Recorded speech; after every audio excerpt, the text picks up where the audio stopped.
Hey, what's going on? Welcome to Grill and Smoke BBQ. I'm Jeffrey.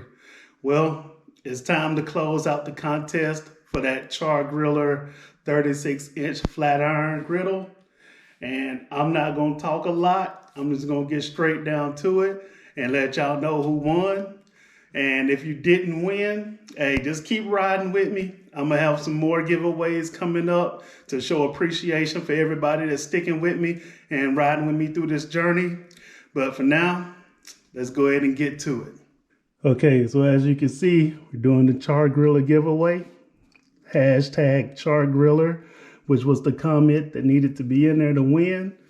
And we're going to let this auto-generated picker give us our winner. So here we go. And the winner is Wayne Clark. Okay, so Wayne Clark, you have till Wednesday to reach out to me. You can reach out to me at this email address.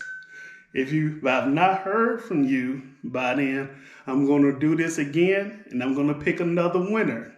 So you have until Wednesday and then I'm going to pick another winner. And for everybody else, thank you for participating. I'm going to try to get another giveaway soon. And thank you to Char-Griller for providing the griddle for me to give away. And till next time, or Wednesday, if I haven't gotten a winner, I'll see y'all later. Peace.